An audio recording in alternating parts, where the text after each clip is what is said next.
అసెంబ్లీకి స్పీకర్ ఆవరణలో వరకు సర్వం సహాధికారి అంటే ఈజ్ ది బాస్ అని మనం ఇప్పుడు వాళ్ళకి చెప్పాలంటే అది బాస్ లాంటి వాడు. ఆయన అధికారానికి తిరుగులేదు అకార్డింగ్ టు రూల్స్.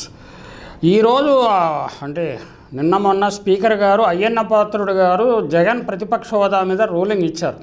అందులో ఆయన 1994-99 మధ్యన ఏ ప్రతిపక్షానికి కూడా 10% సీట్లు లేవు కనుక ఎవరిని ప్రతిపక్ష నాయకుడిగా గుర్తించలేదు అని ప్రకటించారు. కానీ అప్పటి 1994-99 మధ్య శాసనసభలో పి జనార్దన్ రెడ్డి గారిని ప్రతిపక్ష నాయకుడిగా గుర్తిస్తూ సంబోధించారు అప్పటి టీడీపీ నాయకులు ఎర్రన్నాయుడు గారు. అప్పటి అపోజిషన్ పార్టీలలో 10% లేకపోయినా అతిపెద్ద పార్టీ అయిన కాంగ్రెస్ సిఎల్పి లీడర్గా ఉన్న పి జనార్దన్ రెడ్డి గారిని ప్రతిపక్ష నాయకుడిగానే సంబోధిస్తూ నడిచాయి అప్పటి సమావేశాలు. ఎవరైనా అసెంబ్లీ రికార్డులను వెరిఫై చేసుకోవచ్చు. అపోజిషన్ లీడర్ గుర్తింపునకు నిర్దిష్టమైన రూల్స్ అంటూ ఏమీ లేవు. ప్రజాస్వామ్య విలువలతో స్పీకర్ స్థానంలో ఉన్న వ్యక్తి తీసుకోవాల్సిన నిర్ణయం అది. కానీ ఈ స్పీకర్ గారు అలా వ్యవహరించలేదు. ఎందుకంటే సభలో రెండే పక్షాలు ఉంటాయి, అధికార పక్షం, ప్రతిపక్షం. ప్రజాస్వామ్యబద్ధంగా సభ జరగాలంటే ఖచ్చితంగా ప్రతిపక్షం గొంతు బలంగా వినిపించాల్సిందే. లేదు అనుకుంటే ఇక స్పీకర్ విచక్షణ వదిలేయటమే. ప్రజాస్వామ్యం బలంగా ఉండాలంటే ప్రతిపక్షం ఖచ్చితంగా ఉండాలి. ఈ సందర్భంగా జగన్మోహన్ రెడ్డిని 11 రెడ్డి అని, పులివెందుల ఎమ్మెల్యే అని రకరకాల వ్యాఖ్యానాలు చేస్తున్నది వాళ్ళకి. అంటే నిజానికి అది నిజమే కాబట్టి పులివెందుల ఎమ్మెల్యే కాబట్టి. కానీ 40% ప్రజల హృదయాధినేత అంటే ఎంత తక్కువలో తక్కువ వేసుకున్నా ఇప్పుడు 2024 అసెంబ్లీ ఎన్నికల్లో ఆయనకి 40% ఓట్లు వచ్చాయి. 40% ఓట్లు కాకుండా 20% ఓట్లు వచ్చిన జర్మనీలో అన్ని పార్టీలకు తగిన గుర్తింపు ఉంటుంది. ప్రపోర్షనల్ రిప్రజెంటేషన్ వాళ్ళకు ఓట్లు వచ్చిన శాతాన్ని బట్టి వారికి ఇస్తారు. మన దగ్గర అలా లేదు కాబట్టి పవన్ కళ్యాణ్ గారు మాట్లాడినా, స్పీకర్ గారు నిర్ణయాలు తీసినా, అచ్చెన్నాయుడు గారు ఎద్దేవా చేసినా ఇవన్నీ కరెక్టే. కానీ దీనికంటే హుందాతనం అనేది ఒకటి ఉంటుంది. రాజకీయాల్లో హుందాతనము, లేకపోతే ఉదారత్వం అనండి, లేకపోతే గల్లీ స్థాయి మనస్తత్వం అని అనండి, ఏదున్నా కానీ ఏది ఉండాలి అనేది వాళ్ళే నిర్ణయించుకోవాలి. ప్రజలు ఈ 40% ఓట్లు జగన్మోహన్ రెడ్డికి వేసిన వారు ఆయనకు ప్రతిపక్ష నాయకుడి హోదా ఇవ్వాలని కోరుకుంటున్నారు. తెలుగుదేశము కూటమి పార్టీకి వేసిన వారిలో కూడా ఖచ్చితంగా ఉదార స్వభావాలు ఖచ్చితంగా ఆయనకి ప్రతిపక్ష హోదా ఇవ్వటం సముచితంగా ఉంటుంది అని చెప్తున్నారు. అంటే ఈ సందర్భంగా మనము భర్తృహరి సుభాషితం ఒకటి చెప్పుకోవచ్చు. అంటే అది సభా సంఘాలకు కానీ ఎవరి గౌరవానికి భంగం కలిగించే ఉద్దేశంతో నేను చెప్పట్లేదు. భర్తృహరి సుభాషితం ఏం చెప్తారంటే, సింహాలు, ఏనుగులు, పులులు వంటి జంతువులు చెట్టు కింద విశ్రాంతి తీసుకుంటున్నప్పుడు పైన ఉండే కోతులు తమలో తాము అనుకుంటాయట. ఏమని? మనము పైన ఉన్నత స్థానంలో ఉన్నాము, అది ఈ జంతువులన్నీ తమ కంటే ఇన్ఫీరియర్ అని అనుకుంటాయి. దానికి ఎటువంటి ఇన్ఫరెన్స్ కావాలంటే అటువంటి ఇన్ఫరెన్స్ తీసుకోండి. కానీ జగన్మోహన్ రెడ్డి అనే వ్యక్తికి ప్రజల్లో ప్రజా హృదయాధినేత అని వైసీపీ వాళ్ళు అంటారు. కానీ ప్రజల్లో ఖచ్చితంగా పలుకుబడి ఉన్నది. ఆయన వరస్ట్ సిట్యుయేషన్లో కూడా ఇప్పటికి కూడా 40% ఓట్లు తగ్గవు. ఈ మళ్ళీ ఎన్నికలు పడితే ఏం జరుగుతుంది అనేది మనం చెప్పలేము.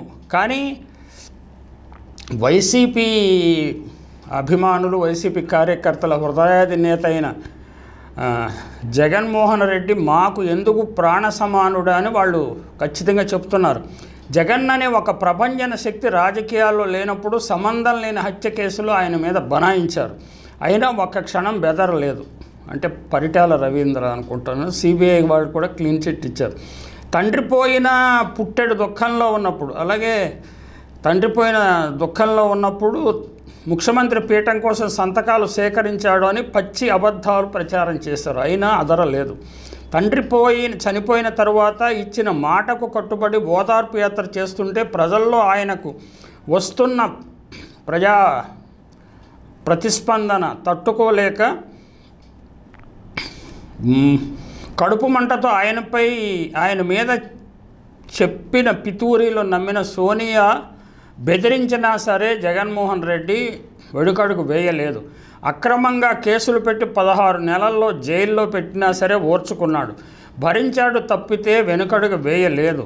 67 సీట్లతో ప్రతిపక్ష నాయకుడిగా ఉన్నప్పుడు 23 మంది ఎమ్మెల్యేలను ఎంపీలను సంతలో పశువులు కొన్నట్టుకొని వాళ్ళ చేతే తిట్టించిన ఓర్చుకుని నిలబడ్డాడు. అంటే తన దయాదాక్షిణ్యాల మీద ఎమ్మెల్యేలు అయ్యి తర్వాత వాళ్ళని ఏదో ప్రలోభ పెట్టి తమ పార్టీలో మార్చుకుని తెలుగుదేశం వారు జగన్మోహన్ రెడ్డి తిట్టించేవారు. అది ఒక చంద్రబాబు స్టైల్ ఆఫ్ పాలిటిక్స్. చివరికి 2019లో అనుకున్న లక్ష్యం సాధించాడు, చరిత్రలో ఎవరి చేయలేని మంచి పని చేసి చూపించాడని వైసీపీ అభిమానులు చెప్తున్నారు. చాలామంది న్యూట్రల్ మేధావి వర్గం అనండి, న్యూట్రల్గా చూసేవాళ్ళు అనండి, ఆలోచన పట్ల అనండి, వాళ్ళు ఖచ్చితంగా జగన్మోహన్ రెడ్డి ఒక అంటే గేమ్ చేంజింగ్ రాజకీయాలను నడిపించాడు, ప్రజలకు మేలు చేశాడు. చరిత్రలో ఏ నాయకుడు ఎదుర్కొన్నంత దుష్ప్రచారం, పచ్చినెత్తురు తాగే రాక్షసుల్లాంటి మీడియా అధినేతలు మరియు ప్రత్యర్థి రాజకీయ నాయకులను కూడా హుందాగా ఎదుర్కొన్నాడు. ఎక్కడ బిలో ది బెల్ట్ కొట్టాలనే ప్రయత్నం చేయలేదు.